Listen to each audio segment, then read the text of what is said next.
संजय बोले, उस प्रकार करुणा से व्याप्त और आंसुओं से पूर्ण तथा व्याकुल नेत्रों वाले शोकयुक्त उस अर्जुन के प्रति भगवान मधुसूदन ने यह वचन कहा।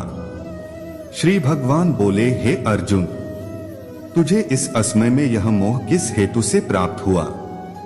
क्योंकि न तो यह श्रेष्ठ पुरुषों द्वारा आचरित है, न स्वर्ग को देने वाला है और न कीर्ति को करने वाला ही है। इसलिए हे अर्जुन, नपुंसकता को मत प्राप्त हो, तुझमें यह उचित नहीं जान पड़ती। हे परंतप, हृदय की तुच्छ दुर्बलता को त्याग कर युद्ध के लिए खड़ा हो जा। अर्जुन बोले, हे मधुसूदन, मैं रणभूमि में किस प्रकार बाणों से भीष्म पितामह और द्रोणाचार्य के विरुद्ध लड़ूंगा? क्योंकि हे अरिसूदन, वे दोनों ही पूजनीय हैं। इसलिए इन महानुभाव गुरुजनों को न मारकर मैं इस लोक में भिक्षा का अन्न भी खाना कल्याणकारक समझता हूं, क्योंकि गुरुजनों को मारकर भी इस लोक में रुधिर से सने हुए अर्थ और कामरूप भोगों को ही तो भोगूंगा। हम यह भी नहीं जानते कि हमारे लिए युद्ध करना और न करना, इन दोनों में से कौन सा श्रेष्ठ है, अथवा यह भी नहीं जानते कि उन्हें हम जीतेंगे या हमको वे जीतेंगे, और जिनको मारकर हम जीना भी नहीं चाहते, वे ही हमारे आत्मीय धृतराष्ट्र के पुत्र हमारे मुकाबले में खड़े हैं। इसलिए कायरता रूप दोष से उपहत हुए स्वभाव वाला तथा धर्म के विषय में मोहित चित्त हुआ मैं आपसे पूछता हूं कि जो साधन निश्चित कल्याणकारक हो वह मेरे लिए कहिए, क्योंकि मैं आपका शिष्य हूं। इसलिए आपके शरण हुए मुझको शिक्षा दीजिए, क्योंकि भूमि में निष्कंटक धन धान्य संपन्न राज्य को और देवताओं के स्वामीपने को प्राप्त होकर भी मैं उस उपाय को नहीं देखता हूं जो मेरी इंद्रियों के सुखाने वाले शोक को दूर कर सके।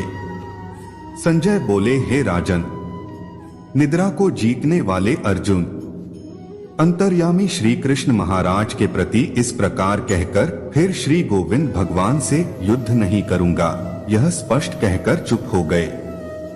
हे भरतवंशी धृतराष्ट्र, अंतर्यामी श्री कृष्ण महाराज दोनों सेनाओं के बीच में शोक करते हुए उस अर्जुन को हंसते हुए से यह वचन बोले।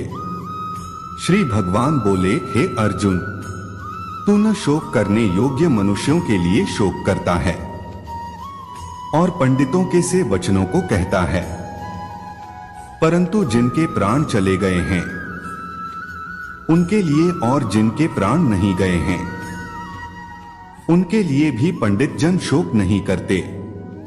न तो ऐसा ही है कि मैं किसी काल में नहीं था, तू नहीं था, अथवा ये राजा लोग नहीं थे, और न ऐसा ही है कि इससे आगे हम सब नहीं रहेंगे।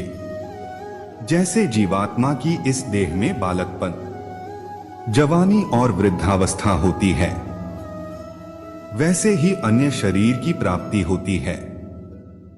उस विषय में धीर पुरुष मोहित नहीं होता। हे कुंती पुत्र, सर्दी गर्मी और सुख दुख को देने वाले इंद्रिय और विषयों के संयोग तो उत्पत्ति विनाशशील और अनित्य हैं। इसलिए हे भारत, उनको तू सहन कर, क्योंकि हे पुरुष श्रेष्ठ, दुख सुख को समान समझने वाले जिस धीर पुरुष को ये इंद्रिय और विषयों के संयोग व्याकुल नहीं करते, वह मोक्ष के योग्य होता है। असत वस्तु की तो सत्ता नहीं है और सत का अभाव नहीं है। इस प्रकार इन दोनों का ही तत्वज्ञानी पुरुषों द्वारा देखा गया है। नाशरहित तो तू उसको जान जिससे यह संपूर्ण जगत दृश्यवर्ग व्याप्त है। इस अविनाशी का विनाश करने में कोई भी समर्थ नहीं है। इस नाशरहित अप्रमेय नित्य स्वरूप जीवात्मा के ये सब शरीर नाशवान कहे गए हैं। इसलिए हे भरतवंशी अर्जुन, तू युद्ध कर।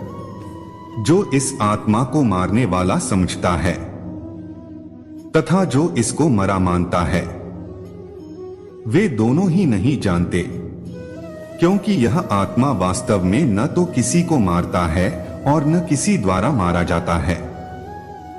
यह आत्मा किसी काल में भी न तो जन्मता है और न मरता ही है, तथा न यह उत्पन्न होकर फिर होने वाला ही है, क्योंकि यह अजन्मा, नित्य, सनातन और पुरातन है।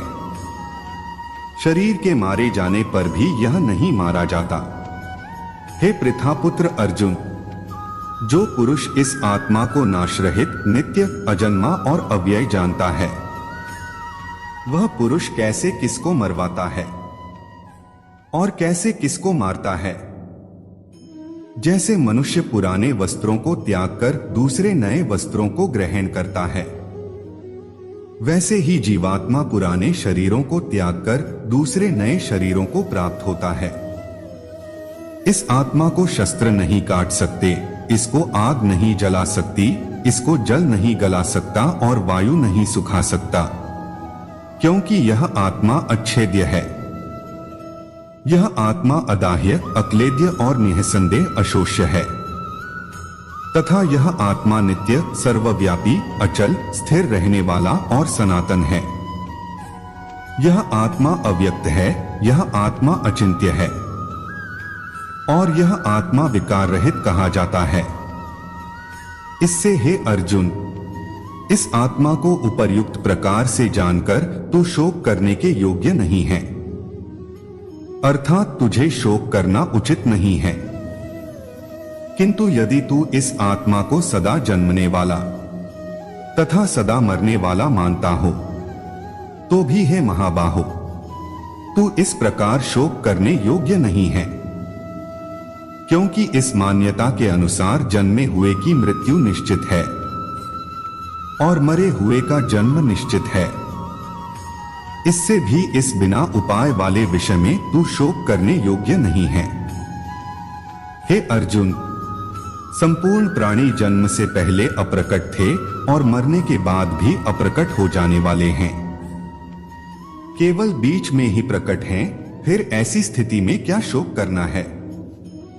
कोई एक महापुरुष ही इस आत्मा को आश्चर्य की भांति देखता है और वैसे ही दूसरा कोई महापुरुष ही इसके तत्व का आश्चर्य की भांति वर्णन करता है, तथा दूसरा कोई अधिकारी पुरुष ही इसे आश्चर्य की भांति सुनता है और कोई कोई तो सुनकर भी इसको नहीं जानता। हे अर्जुन, यह आत्मा सबके शरीर में सदा ही अवध्य है। इस कारण संपूर्ण प्राणियों के लिए तू शोक करने योग्य नहीं है, तथा अपने धर्म को देखकर भी तू भय करने योग्य नहीं है, अर्थात तुझे भय नहीं करना चाहिए, क्योंकि क्षत्रिय के लिए धर्मयुक्त युद्ध से बढ़कर दूसरा कोई कल्याणकारी कर्तव्य नहीं है।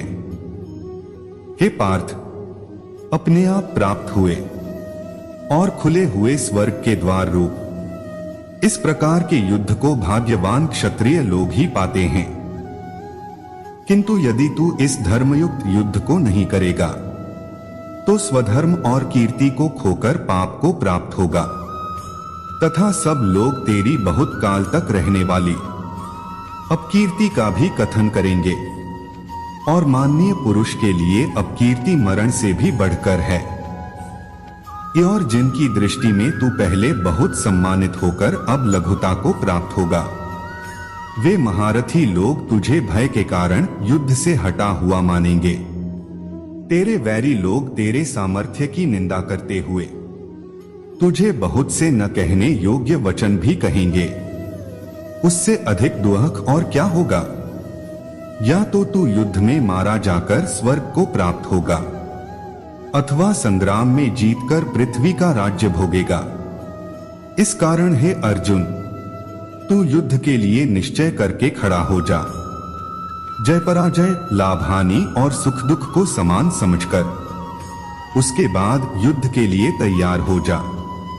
इस प्रकार युद्ध करने से तू पाप को नहीं प्राप्त होगा। हे पार्थ, यह बुद्धि तेरे लिए ज्ञान योग के विषय में कही गई, और अब तू इसको कर्मयोग के विषय में सुन। जिस बुद्धि से युक्त हुआ तू कर्मों के बंधन को भली भांति त्याग देगा, अर्थात सर्वथा नष्ट कर डालेगा।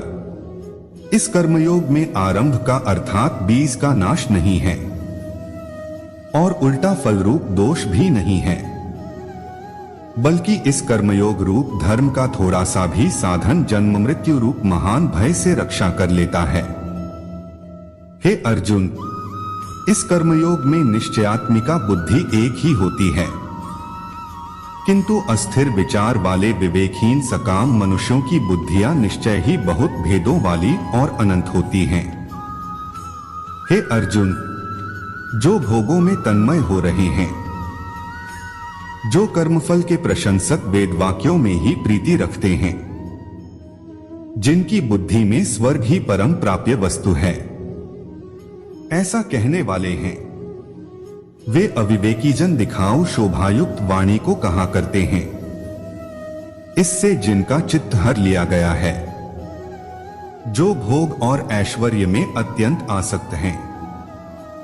उन पुरुषों की परमात्मा में निश्चयात्मिका बुद्धि नहीं होती।